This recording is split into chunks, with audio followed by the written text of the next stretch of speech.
you give me 1 million in back. That's like a business. Business transaction is not bhakti. So that's in very short and summary. But if there is more clarification, we can continue after the class. Okay.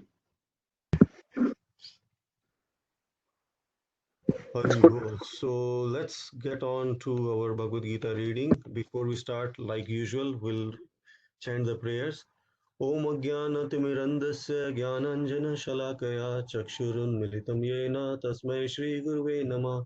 Shri Chaitanya Manobhistam Sthapitam Yena Bhutale Swayam Rupa Kadamayyam Dadati Swapadantikam Vandeham Shri Guru Shri Yuta Padkamalam Shri Guru Vaishnavamsha Shri Rupam Sagrajatam Sahagan Lalita Shri Vishakhanvitamsha He Krishna Karuna Sindhu Deenbandhu जगतपते गोपीश गोपिका कांत राधा कांत नमस्तुते तप्त कंचन गौरांगी राधे वृंदावनेश्वरी वृषभानुसुते देवी प्रणमामि हरिप्रिये वाञ्छाकल्पतरुभ्यश्च कृपा सिन्धुभ्यश्च पतितानां पावनेभ्यो वैष्णवेभ्यो नमो नमः। जय श्री कृष्ण चैतन्य प्रभु नित्यानंद श्री अद्वैता गदाधरा शिवासादि गौर भक्तवृंद हरे कृष्णा कृष्ण कृष्ण हरे हरे हरे राम राम राम हरे। And one more thing, we don't ask anything from God, we ask God from God. हमें तो बस भगवान ही चाहिए. Okay, so let's start Bhagavad Gita reading. I think we are on verse 248. Is that right, Prabhu? Yeah, 248 is the verse that we'll read today. So if you can share the screen. I think last time we covered 246, 47. Yeah, okay, so we'll read 247. So if you can share 247, please. Yes, okay.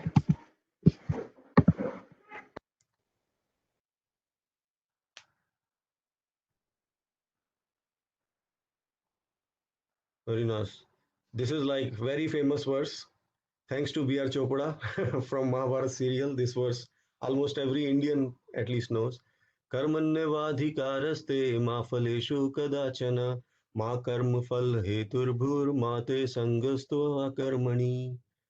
Translation and purport by Srila Prabhupada. You have a right to perform your prescribed duty, but you are not entitled to the fruits of action. Never consider yourself the cause of the results of your activities, and never be attached to not doing your duty. Purport. Who would like to read the purport? Ashrita? Would you like to read the purport? I'll read it, Prabhu. Okay. Who is this? Samir. Okay, yes, Samir ji. Sorry, I just finished my class and No problem. Yeah. Purport. There are three considerations here: prescribed duties, capricious work, and innocence. Prescribed duties are activities enjoined in terms of one's acquired modes of material nature. Capricious action without the sanction of authority, and insanction means not performing one's prescribed duties. The Lord advised that Arjuna not be inactive, but that he perform his prescribed duty without being attached to the result. One who is attached to the result of his work is also the cause of the action. Thus, he is the enjoyer or sufferer of the result of such actions. As far as prescribed duties are concerned, they can be fitted into three subdivisions, namely routine work, emergency work, and desired activities. Routine work performed as an obligation in terms of scriptural injunctions without desire for result is action in the mode of goodness. Work with result become the cause of bondage. Therefore, such work is not auspicious. Everyone has his proprietary right in regard to prescribed duties but should act without attachment to the result. Such disinterested obligatory duties doubtlessly lead one to the path of liberation. Arjuna was therefore advised by the Lord to fight as a matter of duty without attachment to the result. His non-participation in the battle in an other side of attachment. Such attachment never leads one to the other path of salvation. Any attachment, positive or negative, is cause for bondage. Inaction is sinful. Therefore, fighting as a matter of duty was the only auspicious path of salvation for Arjuna.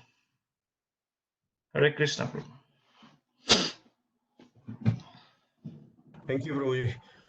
Ashoka Krishna Prabhu, if you can share slide, I believe, 72, yeah. कर्मण्यवाधिकारस्ते मा फलेषु कदाचन मा कर्म फल हेतुर्भुर मा संगस्त्वा akарmani.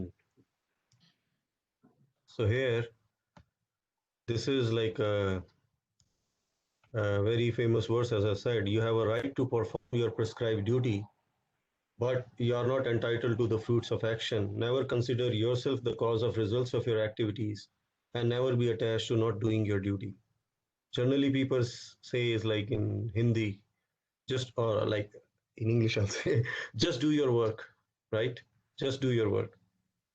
But there is more to it. What kind of work, right? With what motive you have to do the work? Because there are certain works which lead to bondage. There are certain work which leads to freedom. There are certain works which gives you good results. Certain works that gives you bad results. So that's what Krishna will explain here. So, Prabhu, the slide after this, yes. So the common theme that we'll discuss for these three verses, 247 to 49, will be, we are still on the Buddhi Yoga section, where, yes, there only, sorry. Yeah, please stay here, bro. So yeah, we are still discussing the Buddhi Yoga section, which started from verse 239, Buddhi Yoga or Nishkam Karma Yoga. So basically, after explaining different levels of action and motivation till text 246, like as you remember, different level of motivations were first verse 211 to 30. Arjuna was motivated by Krishna on the basis of jnana, that the body is temporary, soul is eternal, you are not body, you are the soul. Soul cannot be destroyed, cannot be killed by any other weapon, and body cannot be saved by any means. So based on that, Krishna was motivating Arjuna to fight, right? And then 31 to 38, Krishna gives the philosophy of karma kanda, which is basically the mentality typically we approach the divinity in general. Like I do something good now, so I'll go to heaven and enjoy there. And Krishna also said, gives to Arjuna, okay, if you win the war, you enjoy here. If you lose the battle, you go to heavenly planets, you enjoy there. So either here or there, you enjoy both places. So he was prodding Arjuna by giving this philosophy of karma kanda. And then from verse 39 till 53, what Krishna gives is a altogether different philosophy. It's called a nishkama karma. Karma is there, but without any kama. That's why it's called Buddhi Yoga also, or the yoga of the intelligence, because unintelligent person are attracted to sense gratification, as Krishna mentioned in one of the texts we read in chapter 2. So far Krishna was like comparing, we look from 239 to 246. Krishna gave basically a comparison of Buddhi Yoga and Karma Kanda. That comparison he's giving Arjuna so that he can sharpen his intelligence to avoid his attempts to renounce action. Because Krishna does not want Arjuna to renounce the action, but he wants Arjuna to renounce the enjoying mentality behind the action, or the mentality that I am the doer. If I am the doer, karta ham aham bhogi, so I am the enjoyer, right? But if you are, you think you, but Krishna will give now the higher philosophy that you are not the only doer. There are other the doer for the action. That's why every time, many times, multiple persons does the same action, but they does not end up getting the same results. So that's why here Krishna condemns like karma kanda is for less intelligent people. Like I said, like he said, opulence and sense gratification are two obstacles on Krishna consciousness.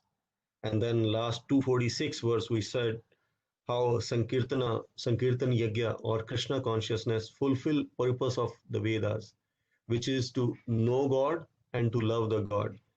How? As a big reservoir of water can fulfill the purpose of small pond or small jalashya, same way a big reservoir can fulfill the purpose of small lake. In the same way, Krishna consciousness satisfy in entirety the purpose of the Vedas.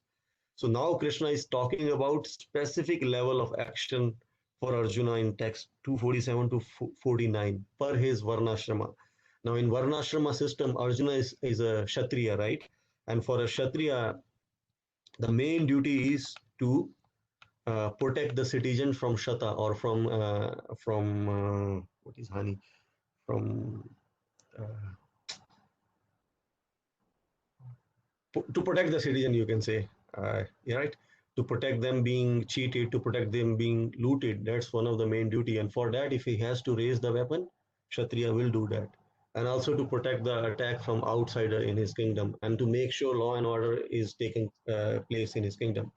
So here, Krishna is recommending Nishkam Karma Yoga basically as a non-reactive path. By non-reactive means, like I said, every action there is a law for the Newton third law. For every action there is equal and opposite reaction. But Newton law fails fails when we take the process of Nishkam Karma Yoga because there is no reaction. Why? Because prescribed action without attachment does not bear any reaction. So if you are doing your prescribed duty but you are not attached to doing your action, or you're not attached to the results of your action, then there is no reaction. 247, that's what we read and we'll see in detail, like karmane vadikaraste, like how when you're detached, there is no reaction, and when you're attached, there is a reaction. So any attachment, positive or negative, is a cause of bondage. So now why perform prescribed duty without attachment to the fruits? Well, as I already said, because attachment to the results implies you think you are the cause, right? Because the result is coming because you are the doer or because of you being the part of the action. That's why the result is coming. That's the only thing why the result is coming. So if you become the cause for the action, then you are also entitled to enjoy or suffer, right? If I'll give you a very lame example. If a farmer is growing some crops, right? So he's cultivating the crops. Now he's harvesting. He has the fruit, either a wheat or I don't know if he has a garden, then he has some fruits or flowers or vegetables, whatever. So since he is the one who cultivated it, now he is the owner of that, right? He can decide what he will do with his produce. Either eat himself, he sell it, make profit, whatever. So if you think, like if farmer think he is the cause, then he is also entitled to enjoy. But if say the same farmer did not have the good harvest, then he will suffer because he is attached to results, right? So result may not be always to your liking, to your pleasing. Sometimes they may come, sometimes they may not come. So if result is not coming according to your liking, then you can clearly see that you are not only the cause for the action. But the problem is when you consider yourself as the only cause of the action of your activities. So what Krishna is saying here is never considers yourself the cause of the results of your activities. That is first teaching, right? And second, he is saying nor be attached to not doing your activities. So it's not that since I'm not like I should not be attached by the results, then why do work, right? Krishna is not asking inaction also. He wanting action, but action with detachment from the results. So which is the yoga? That's why Krishna is telling Arjuna to act in yoga. And that yoga, what that yoga is, that he will define we'll see in the verse 48. And then further, Krishna in verse 49 criticizes fruitive work as abominable, and then glorifies devotional service as compared to, fruitive work or sense gratifications. Krishna basically calls in 49 fruitive workers as Kirpana or miserly person. So we don't want to become miserly. We want to become Brahmana, or Brahmana means not like today's Brahmana that they work only when they get Dakshina. Brahmana is they get whatever Dakshina they get, they still distribute it further. That is a Brahmana, is a large-hearted person. So this Buddhi Yoga, Krishna is basically will bring more the glory of the Buddhi Yoga and establish this as the supreme process. And this is like, so the practical application of this section will be Nishkam Karma Yoga, or without Kama means the desire, Nishkam means without the desire or without the attachment to the results, if and Karma means the action, and Yoga means when it is connected, right? So when the action is performed without the desire in a renunciating spirit, that is Karma Yoga. But when the action is done to please the Lord, that is Bhakti Yoga. So that is the difference between the two. One is rejecting the result or is not attached to the results. Other does not care for result. He is working to give the result for Krishna. So that is Bhakti. That's the only difference. But both are yoga because both are, in a sense, connection is there. So compared to total renunciation of activity or karma sannyas, Krishna does not want karma sannyas. He wants the enjoying sannyas of the enjoying mentality. So Niskam Karma Yoga incites less provocation of unrest and fall down. That's why.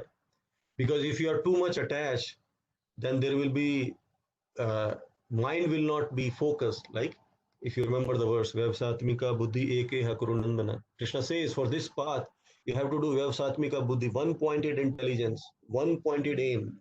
But you cannot work with that one-pointed aim if your senses are dragging your mind in multiple directions. Bhausakha yanantasya buddhiyo avyavasayina. So then you will not have Vyavsatmika Buddhi, you will have Avyavsatmika Buddhi, right? Because Bhausakha means many directions your mind is now thinking. So sometimes, it happens when you're thinking so many things, ultimately you end up doing nothing. You are just thinking, nothing is happening. But when you're focused, you're able to do one work, then you do, okay, priority, I do this, then next. So this Vyavsatmika Buddhi is very, very important, and especially extremely important for the one on the path of self-realization. So let's look the purport for this verse 247. If you can share next slide, Prabhu.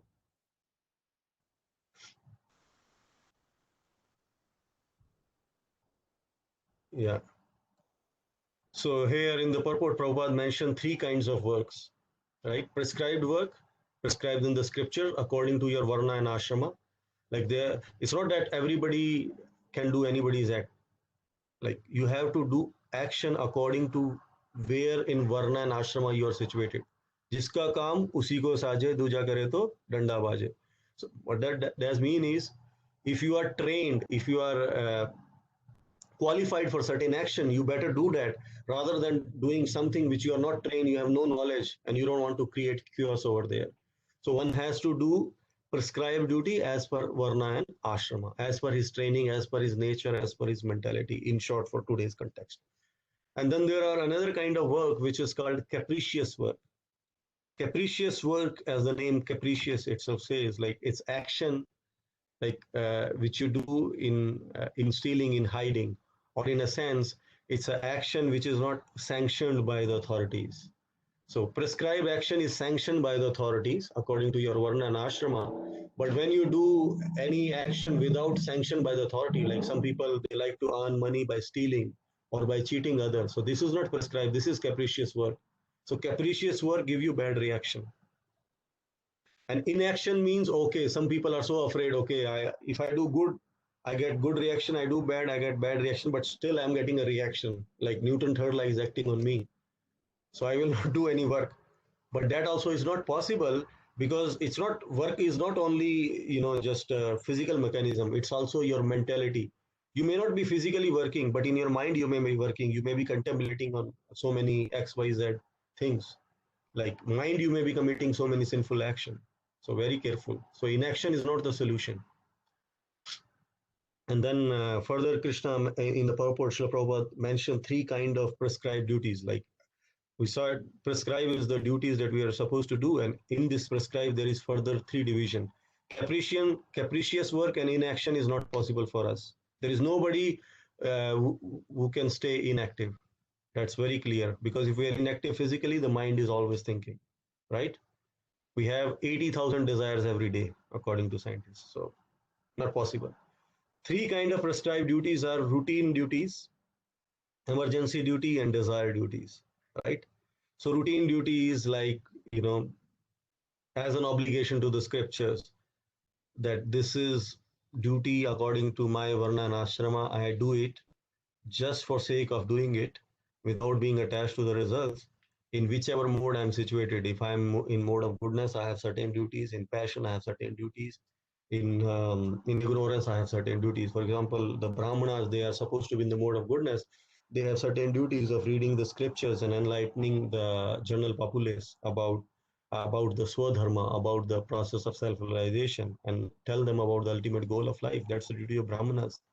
And to help people perform yagyas, and also to guide the kshatriyas. So like that, there are duty for king is to administer nicely his kingdom, make sure and the laws which are mentioned in the scriptures, they are being enacted, they are being followed. To have a law is one thing, but to execute that law is being practiced, that's another thing. So that's and in and also there are inauspicious work, like when you are attached to the results. With that mentality, you do, like karma kanda section is there in the Vedas also, where you do this sacrifice at this time to this particular demigod, then you get this specific result. So that is inauspicious, that's not really recommended, that's not. And then emergency, emergency, it's not that, oh, like if your house is burning, it's not that only kshatriya will come and save it. Oh, I'm a brahmana, let me read the scriptures. So apatkal situation, and the dharma also change. It's, you cannot stick to just, this is my, I am situated in then this varna ashrama and I'll do only that. Like you will see a child is being killed by a car. No, no, no, my dharma is only to read scripture. No, you have to take the action.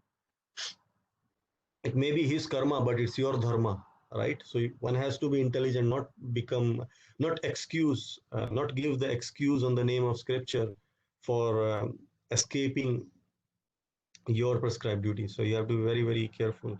And desire work is the work that you perform that does not give you any fruitive result, or any good or bad result, or a karma, or a result which is freeing you from the bondage of action and reaction, or the work which is uniting you in purpose with the Supreme Lord. So that is desired. So in conclusion, only auspicious path is which leads to the path of liberation. That is auspicious. Otherwise, which is not leading to the path of liberation, or which is binding, that's inauspicious. So binding happen when there is attachment. Either positive or negative does not matter. It's the cause of bondage. Like positive means, okay, you may enjoy now, but it's like a credit card. How long you can enjoy as long as you have money. Money finished, no more enjoyment. Inaction or capricious work, I already said, both are sinful, because mind idle, how to say, idle mind is devil workshop. So let's look little bit in detail this verse now, because this is very important verse. So I like to speak a bit more detail about this. So generally people take this verse and use it as a half-hand logic, like karmane vadikaraste, because I wants to enjoy. So for enjoyment you need to work, because to get for enjoyment you need money, and to get the money you need to work, right? So they take only this part of this shloka, but they reject the other part of the shloka. That's like a half-hand logic. There was once a person, he had a golden hen, no, a hen which was giving the golden egg every day. But the problem with the hen was he has to feed the hen through the mouth. So he liked the back part, which was giving him the golden egg, but he did not like the front part, where he has to supply the food to eat. So we should not take scriptures like that. Take only that part which I like and reject other part. You have to take scripture in entirety, in integrity, in full context. In the same way, you have to take the verses also in Bhagavad Gita in entirety and understand them in a context and text, and then synthesize that knowledge. Synthesize means you put that knowledge into practice. Okay, so let's look at this. So Karmanne vadhikaraste. Adhikar means the right. Karmanne means karma. So I have the right on performing the karma. Okay. It does not say that you do the karma. Like they say, karm karija fal ki ichha mat kar. Can you do any work without result in your head? No one can work. Like if I say you have to work in the factory from 9 o'clock to 8 o'clock, but I will not pay you anything. Will you work there? And how long can you work there? Those people who say we are workaholic, how long they can work there? They will not work. I like to do that work, but if no result, no money, you cannot work that. But the point, Krishna is not saying that you work without attracted to the result. Krishna is saying clearly, karmanne vadikaraste, that you have first we'll go verse, we'll break the verse and understand this. He says you have a right to perform your duty. And which kind of duty? Prescribed duty. And under prescribed duty, still what Krishna wants is which are desirous. And what are the desirous activities? Which are opening the door of liberation, which are freeing you from bondage. So let's look at it now. Work is performed in this world not only for material results, because that's our general idea. If I work, like why you're working? For some motive. So like they don't understand that spiritual realization, that's also work, that's also karma. Because generally people say, oh, those are the idle people sitting in the temple, they are eating our money, right? They are doing nothing, just begging from people. No, they are not. But there are some people who might be misusing it, but there are many people who are taking it to guide the society out of the ignorance, because people, despite having all the opulences, all the material comforts, they're still not happy. So they need to be given the knowledge, right? In darkness, you cannot be happy. Someone has to come. You're searching for something in a dark room, but someone comes and turn on the light. It's very easy to find the situation. So what we are looking for in the dark is the happiness. But what we are trying for happiness is we are trying wrong means. So when someone comes, what is the right means? So that person should be thanked and not mocked at, or that person is sitting idle. We should not just determine activity on ordinary standard of right and wrong. Then we continue in the worldly level. So we have to understand, if one aspires for spiritual knowledge, then one understand first thing that I am soul, right? I am a spirit soul. I am eternal, right? And I possesses this body which is temporary. So I have to rise to the level of soul. How you rise to the level of soul? By purifying the self. So the action you perform without attachment to the result, for purifying the self in that mood only, like you are just performing the result, the action, because that's your prescribed work, you're not attached to the results, and your motive is to purifying the self, then that's like karma yoga. There is a connection. It means another way, purifying the souls means to that soul, nature of the soul is Sat, Chit and Ananda. Sat means eternity, right? Soul is eternal. Anything spiritual is eternal. Chitta means in knowledge. We want to be in knowledge. Does not matter which religion, which sex, which whether we are children, whether we are old. Everybody wants to be in knowledge. That's why we have so many questions, so many colleges, because we want this. This is the nature of us. It does not matter which religion you are. And then Ananda. Everybody wants to be happy, right? It's not that only people in America wants to be happy. People in India also wants to be happy, right? People in Africa also wants to be happy. So Satchit Ananda is the nature of the soul. It's very non-sectarian understanding of the spirit soul. But so we have to work in such a way that enhances our revival of this understanding. That is purifying, and that is purifying work. But another work which help us to forget this, that we are Satchid Ananda, then that is capricious work, or that is not recommended work. So gross sensory and immoral pleasures are very impure, right? Like just the pleasure for the senses, just for the pleasure for the tongue, for genitals, for eyes, for nose, with immoral means, not going per, you can still enjoy sensory pleasure with morality in center and with following scriptures. That is still okay. That will still gradually raise you to the process of spirituality. But if you are just addicted to enjoying with immoral means without considering the scriptures, then those desires are very impure. They are anti-spiritual. When I say anti-spiritual, they are anti-nature of the soul, because we are a spirit soul, we are spiritual. So those desires are like for, they are killing the soul. They are soul killing. What society we see today is like soul killing society. So purpose of, for example, the purpose of study is learning, right? Why we study? Because we want to learn. And what is the, why we want to learn? Because we want to get the good marks, right? And why you want to get the good marks? When one thing is like one purpose of study is good marks, and also you want to grow your mind, your understanding, but also you want to get the good marks because you want to get the good job, right? So we say like Einstein was the great mind of today, right? True.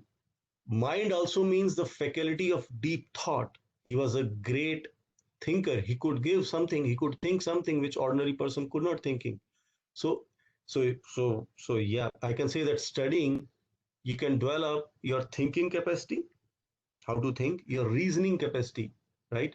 If you know something, then you can reason, you can give rational logic, and then you have a grasping capacity. Like if you know something already, it's easier to know something further. For example, to know in mathematics, to know, say, differentiation and integration, you should know the basic mathematics, right? In the same way, if you have some basic understanding, the further knowledge can be given. But if someone does not have a basic understanding, you cannot give him anything higher. So basically, studying, three capacities are developed: your thinking capacity, because you are able to think more than what you learn, right? Because your brain is developing, and your reasoning capacity, you are able to reason when you are doing any discussion or debate or a communication, and your grasping capacity, when you have a certain basis, you can grasp more. So, and you can develop that way, you can develop the deeper understanding of the subject. So when we perform a basic work with basic spiritual and understanding, right, that enable us to grow in our inner understanding. By working in detachment, the understanding that I am not that body, I am a soul increases, right? But you have to be conscious, you have to consciously detach. If you work in that understanding, then your knowledge about self will increase. And that kind of action should not be, should lead to the transformation, right? If the transformation of heart is not happening because of our action, then we are missing something. So purpose of action is not just the acquisition of fruits. Fruit means the results of whatever action you are doing, but knowledge. When a person works for knowledge, the knowledge deepens, right? Ma Fuleshu does not mean that we don't care for results. Like Krishna says, Karmanne Vadhi Karaste, you have right over your results. Ma Fuleshu Kadachana. Ma means not, Faleshu means result, Kadachana means never. So you have never result of, never, sorry, right over your result.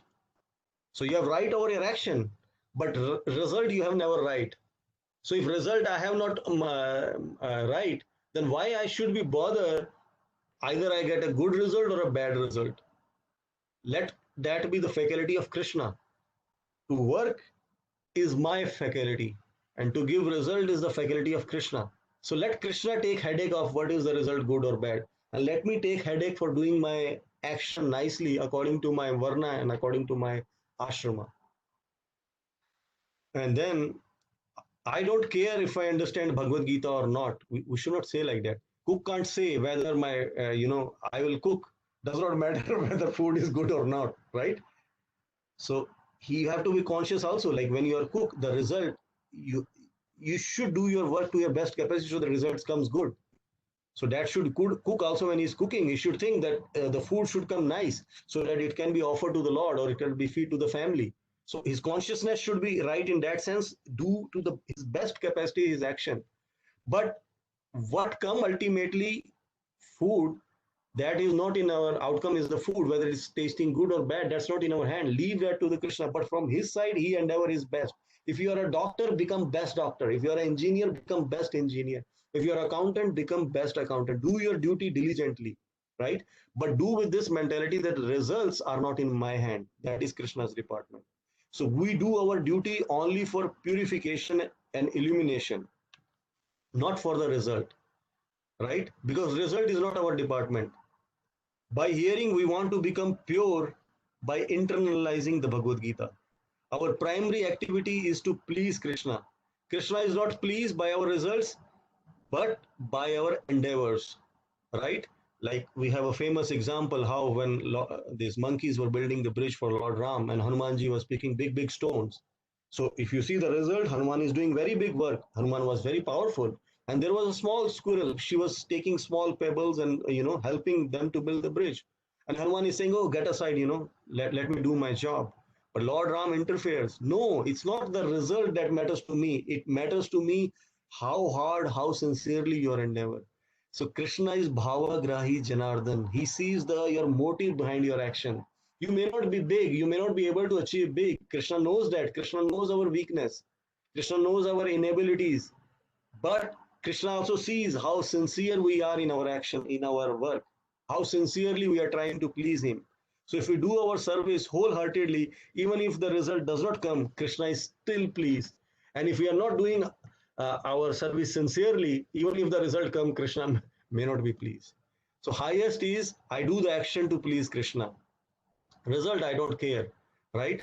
So either you work for the purification of the self or for pleasure of the self, both are yoga. But if you are just working for gratifying, that's just a karma. So the karma to get, just if you're working to get the result in a nutshell, that is a karma. You want to get the result, you want to enjoy, that's a karma, normal karma. That has both good and bad results. But if you are working for the purification of the self, for the self-realization, that is karma yoga. You are working without attached to results, that's a yoga, there is a connection. Still karma is there, but the same karma, when it becomes not only to purify the self, but also to please the Lord, that's one step further, that becomes bhakti. Because the motive is only to please the Lord. I am working for somebody's pleasure. Like when you love somebody, you can do anything for that purpose. Love in one sense is selfless. It's a reflection of our original love for Krishna. And then level of detachment is I don't become, because when you become attached to the results, what happens is you are emotionally dependent on the result. Your motivation is emotionally dependent. Like if the results come good, you continue that action. Result does not come good, then you retract that action. But if you are not judged for your result, Krishna don't judge you for your result, then you will not, withdraw from the action. You'll still continue that action. But the material world, people judge you by their results. So that's why when you're emotionally dependent on your results, and then your motivation goes down when the results don't come to your liking. So that's why Krishna says, Ma karma phal heturbhur.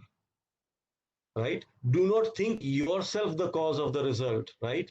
Because if you think yourself the cause of the result, you are emotionally dependent on the results. So do not think you are only cause of the result. Important point is we want result and we know result are not in our hand. To the extent we think we are cause of result, to that extent we'll be bound. To the extent we think we are not the cause of result, to that extent we'll be liberated. So while working, don't think yourself to the cause of the results, right? Do not be attached to not doing work also. Matva sangastva akarmani. Last point Krishna is saying, neither you be not attached to doing the work. Arey bhai, kaam karne mein itna headache hai, right? Neither I am entitled to the results. Then why do the work itself? Let me leave the work itself, Baba. Let me go to, go to forest, as Arjuna was saying. But Krishna says, no, you should not be even not attached to doing the work. Or you should not be attached to being inactive. So we have to think of Krishna by rendering service. We have to think of Krishna through the service. It is the service only that purifies us, that liberates us for us practicing sadhana. So do not be caught in the results or the producer of the results. because we will be caught up in our material abilities by that and our activities, and that way will have this tendency to be inactive or tendency to be demotivated. Something that is beyond our control, we should not think much about that. That is in Krishna's control. Let Krishna take care of his department. Let I take care of my department. So, with that understanding, let's go to verse 48. Sorry, I went little more on this verse, but I felt this verse is so common and it's taken so lightly that I felt that I had to speak. You okay? So Sita Sevika says she wants to read 48. Okay, continue. योगस्थ कुरु कर्माणि संगम त्यक्त्वा धनंजय सिद्ध असिद्धौ समो भूत्वा समत्वं योग उच्यते. Perform your duty equipoised, O Arjuna, Abandon. abandoning all attachment to success or failure. Such equanimity is called yoga. Purport by Srila Prabhupada ki jai. Krishna tells Arjuna that he should act in yoga. And what is that yoga? Yoga means to concentrate the mind upon the Supreme by controlling the ever disturbing senses. And who is the Supreme? The Supreme is the Lord. And because he himself is telling Arjuna to fight, Arjuna has nothing to do with the results of the fight. Gain or victory are Krishna's concern. Arjuna is simply advised to act according to the dictation of Krishna. The following of Krishna's dictation is real yoga, and this is practiced in process called Krishna consciousness. By Krishna consciousness only can one give up the sense of proprietorship. One has to become the servant of Krishna or the servant of Krishna. That is the right way to discharge duty in Krishna consciousness, which alone can help one to act in yoga. Arjuna is a Kshatriya, and as such he is participating in the Varnashram Dharma institution. It is said in the Vishnu Puran, that is the Varnashram Dharma, the whole aim is to satisfy Vishnu. No one should satisfy himself as the rule in the material world, but one should satisfy Krishna. So unless one satisfies Krishna, one cannot correctly observe the principle of Varnashram Dharma. Indirectly, Arjuna was advised to act as Krishna told him. Srila Prabhupada ki jai. Thank you. So yeah, perform your duty equipoised, O Arjuna, abandoning all attachment to success or failure. Such equanimity is called yoga, right? So it's a very different understanding of yoga. I don't know how many of you are knowing this. So you can clearly say, perform your duty equipoised. By equipoised means abandoning all attachment to success or failure. Krishna is elaborating on the same point, right? Karmanyavadikaraste, because you don't have right over your results. So that's why you don't think about the results, or you don't be attached about whether results will be good or bad, or whether you'll be successful or failure in your action. If you situate in that mentality, that is called yoga. Yoga is not just only throwing air from this nose and throwing out from the other nose. That those are the yama niyama are there, like Ashtanga yoga. There are 8 things there. Yama niyamas are there, which you have to practice. These things help to focus your mind. I'm not saying it's all useless. No, they are there in the scripture. They are useful, but they help to until you have this mentality, develop this mentality, then you cannot be called a yogi, real yogi. Okay, so let's look at this purport in little details. If you can share, Prabhu, slide 74. So I think we'll do maybe 48 and 49, and let's see how far we go. Okay. So yeah, in the purport, Prabhupada mentioned Krishna consciousness is real yoga. And why? Because in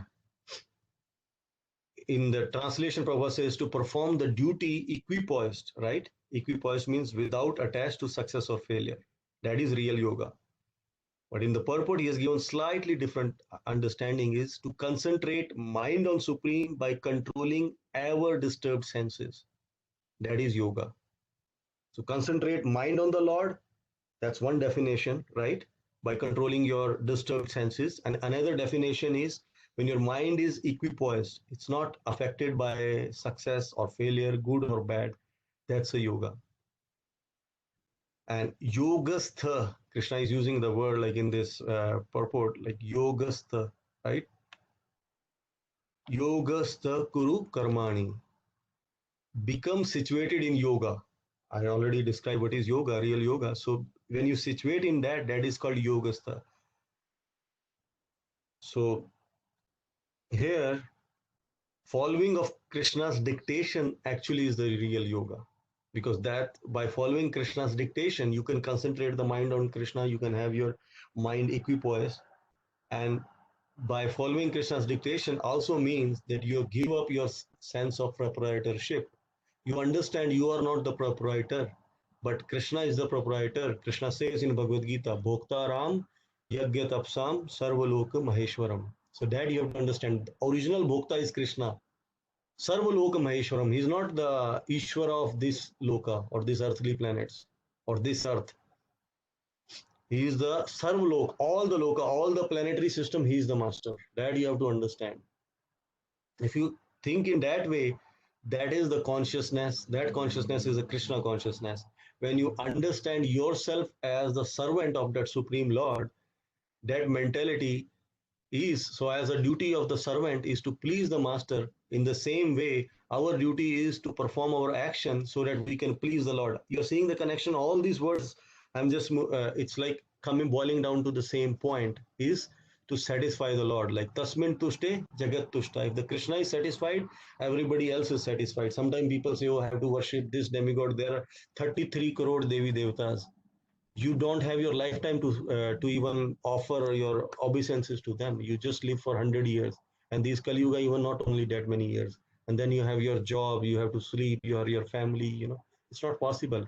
But if you water the root of the tree, all leaves and branches are automatically become healthy. If you give food to the stomach, through the stomach, all the senses, they can be nourished, they can become healthy. In the same way, Krishna is the root of all. So if you satisfy and pleases Krishna, everybody else will be satisfied.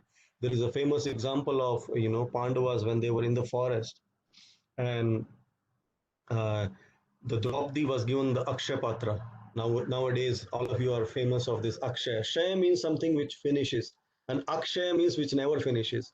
So that Patra, the beauty of that Patra, which she got from the benediction of Durvasa Muni, was that as long as Draupadi did not eat the food, and she can supply food for any number of persons. So Pandavas were very religious person. Many sages and saintly persons used to visit them while they were in the forest. So they used to feed them sumptuously and nicely with this blessing of Durvasa Muni in the form of Akshay Patra.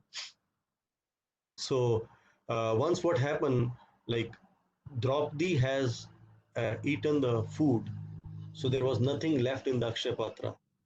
And that time, Duryodhana, he somehow was able to please Durvasa Muni. And as we know, Durvasa Muni is famous for easily pleased and easily becoming dissatisfied and for cursing. So Duryodhana was knowing this, so he served him very nicely, he gave him very nice hospitality. Durvasa was very pleased. He asked what he want him to do. He says, nothing but just go and visit my dear brothers in the forest, the Pandavas. So Durvasa Muni, but don't go there alone. Go with your I think 10,000 or 16,000 disciples.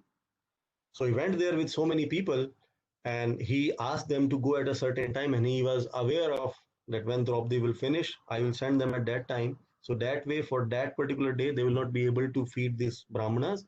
They will be dissatisfied, and then they will give him curse. That was the mentality of Duryodhana. So Durvasa Muni come to the forest, and Yudhishthira Maharaj calls him for the prasadam, you know. But they say before taking the prasadam, okay, let's take they want to take the bath in the river. So meantime, Draupadi is very nervous. Yudhishthira is asking Draupadi to prepare the food for all the sages. And Draupadi is nervous because she had taken the food. So she cannot, for that day, Akshay Patra could not give any more the food. So what happened when the devotees are in trouble, or Pandavas when they are in trouble, they remember Krishna. So Draupadi remember Krishna, Krishna comes, And Krishna says, okay, you bring that Akshay Patra, But Draupadi says, no, it's all finished. There is nothing is there. No, you just bring it. So she brings, and there was only 1 grain of rice into that. Krishna ate that grain of rice. Krishna felt satisfied. And when Krishna felt satisfied, these Brahmanas who were taking the bath in the river, they also felt satisfied. Their belly, they felt very heavy. They had no desire to eat. And then Bhima, Krishna has asked Bhima, just go and call all these sadhus for coming and eating the food. So Bhima is shouting there, oh, please come. And then this Brahmana, no, we don't want to eat. We are all full. We are happy. And these sadhus, they run from there. Because Durvasa Muni, remember past, how he offended once the devotee of the Lord Ambarish Maharaj, how he was punished by Lord Vishnu through Sudarshan Chakra. So he was very careful. So that we can understand from this pastime how when you satisfy Krishna, everybody else is satisfied. So very careful. So gain and victory should not be our concern. Our concern of Arjuna should be to please the Lord. And Lord is directly saying him that you fight to establish the religion or righteous kingdom of Yudhishthira Maharaj, because Yudhishthira Maharaj was righteous kingdom. So Krishna wanted to establish him so that the common populace will be protected, so that everybody will be happy and satisfied, and then they can perform the process of self-realization and the devotional service without being hampered or affected by irreligious persons like Duryodhana. So fighting in Krishna consciousness is a yoga, is a practice which is recommended for Arjuna, who is a Kshatriya. So references there in the Vishnu Purana, like aim of the Varnashrama is to satisfy Vishnu or Krishna, as I already said. For Arjuna, fighting as a religious duty under Krishna's dictation is the correct observance of Varnashrama. That is the real yoga for him. And so, like I said, these duties are different according to the ashrama you are established in. So one has to perform those duties, but he has to do the duties sangam tattva, without being attached to the results, in an equipoised state of the mind, without affected by failure or the success. Focus and clear in our duty with Vyavasatmika Buddhi, and perform the duties without attachment. When our consciousness is locked to actually material things, we cannot think of Krishna. Such equanimity of material thing is a platform of yoga or a practice of spiritual life. So that's why Krishna was saying, Bhog Aishwarya Prasakta Namtaya Prat Chetasa Samadho Nam Vidiyate. That Samadho or Samadhi or focused mind is needed for the practice of the devotional service, but that focused mind is not possible when one mentality is riveted to sense enjoyment. Bhog Aishwarya. When his bhoga means the sense enjoyment, Aishwarya means the opulences. So these are two stumbling blocks to have the samadhi, to have the Vyavasatmika Buddhi, or to the practice of the spiritual life. So to conclude, one can achieve that platform by detachment and by following the dictations in the devotional service, situated in this equipoised state of mind and without being attached with Vyavasatmika Buddhi. So let's go to verse 49. Which will be probably the last verse for our today's discussion. I'll read the Sanskrit. Durena hi avaram karma buddhi yoga dhananjaya buddhayo sharanam manvicha kripana phal hitava. Translation and purport. O Dhananjaya, keep all abominable activities far distance by devotional service, and in that consciousness surrender unto the Lord. Those who want to enjoy the fruits of their work are misers. So, someone like to read the purport? Can I read? Yes, please. One who has actually come to understand one's constitutional position as an eternal servitor of the Lord gives up all engagements save working in Krishna consciousness. As already explained, Buddhi Yoga means transcendental loving service to the Lord. Such devotional service is the right course of action for the living entity. Only misers desire to enjoy the fruit of their own work just to be further entangled in material bondage. Except for work in Krishna consciousness, all activities are abominable, because they are continually bind the worker to the cycle of birth and death.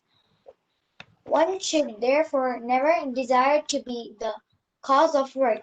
Everything should be done in Krishna consciousness for the satisfaction of Krishna. Misers do not know how to utilize the assets of riches which they acquire by good fortune or by hard labor. One should spend all energies working in Krishna consciousness, and that will make one's life successful.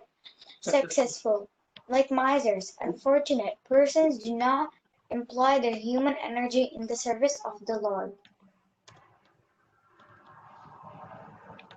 Yeah, thank you very much. So here in this purport, we are seeing like the miser is defined. Miser is one who do not know how to engage their assets acquired by good fortune or hard labor. So one has to understand that this human body is very, very rare. Durlabh, it's very durlabham. Durlabham is very rare to achieve. And one has to be very careful on using this human body. Dharmas Sarirastu Dharmasya Sadhanam. This Sharira of human body has to be used for performing the Dharma. And if you don't use it to perform the Dharma, then the same, it's like a boat to cross over this ocean of nescience, which in another form of life, you cannot cross over this ocean of material existence, this ocean of birth, death, old age, disease, all these miseries coming due to our own mind inflicted by others, and miseries coming due to higher powers or divine powers. We cannot overcome them in animal species of life. So, dharmo hi eko adhiko vishesha. Human life is very, very, you can say, uh, spiritual in that sense. So one has to know how to engage this asset that they acquire by good fortune and hard labor, or by chance, going through this different processes of transmigration. So human energy should be used for God consciousness or for performing the dharma. But if you have the miser mentality, they just want to use the human energy and human intelligence just to enjoy the work, eat, drink, and be merry. But you're never, it's not that those who are eating, drinking, they are always merry. They are not merry, because to eat and drink, they have to work, right? And bigger the dream, bigger the ambition, bigger the sense gratification they want, more harder they have to work. So so there is no, it's a catch 22 situation, right? You may, like, people, they work hard for the weekend, right? Everybody is looking forward to weekend, especially in Western country. When I come here, I was shocked to see, like, Saturday, Sunday, there is more traffic than on the normal days, especially on highways, because everybody wants to go out. Everybody is like want to freak out, because the real motive is not the work. They're not working for detachment. The real motive is the enjoyment that they get on the weekend. But for that, you need a paycheck. So the motive is sense gratification. But sense gratification, as I already said many times, it's a miserly mentality. Why miserly? Because miser is a person who is not liberal. So you got this human body. So instead of using the human body for right thing, you're using it miserly just for sense gratification, because that's just for very limited, uh, you can say, use of this body. But the body should be used to realizing the self, to perform, how to say, benevolent activities, to perform the to helping others also in their practice of devotional service. So abominable activities are those activities. One is fruitive activities. Why? Because they bind us to cycle of birth and death. And action in Krishna consciousness, uh, all actions which are not in Krishna consciousness, they will continuously bind us to cycle of birth and death. So very careful about what we are doing. Right course of action for the living entity is to act on the Buddhi Yoga, or act on the platform of transcendental loving service to the God, which is Buddhi Yoga. So Krishna is basically criticizing here the fruitive work by saying the fruitive worker as miser or abominable, and glorifies the devotional service by comparing to that. He, like, he is calling fruitive worker as misers and Buddhi Yoga as supreme, or the the right path or ultimate path. In that way, this verse will become the basis for the Arjuna original inquiry in 3.1.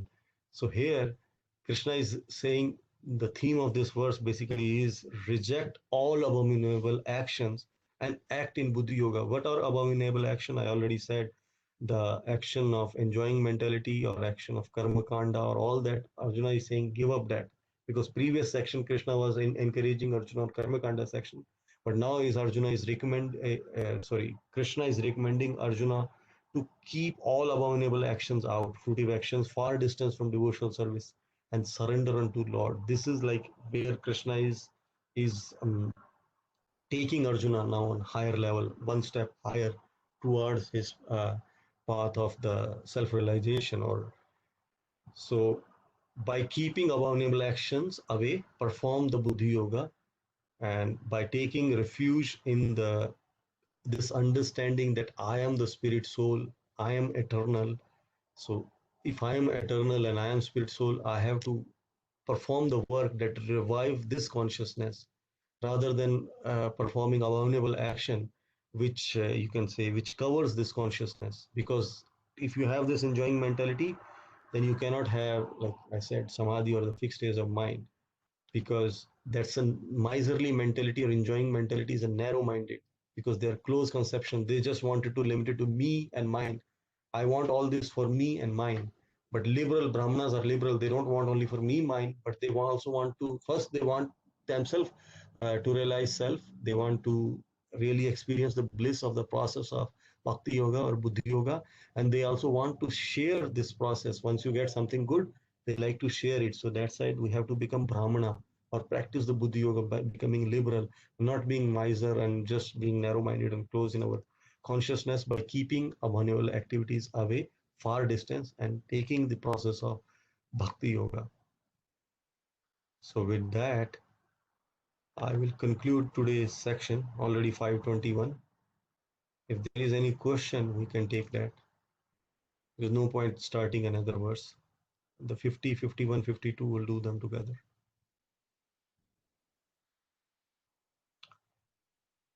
Also, the word Dhananjaya is very significant in this verse, like Krishna mentioned the word Dhananjaya.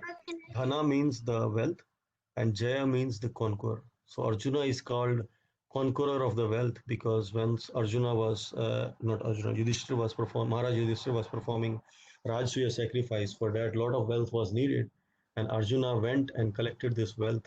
So that's why it's called Dhananjaya. Yes, somebody was saying something. Hare Krishna, Papa, can I please read the next shloka? We are not reading next shloka. We are only reading till here. If you have a question or anybody has a question, you can ask the question.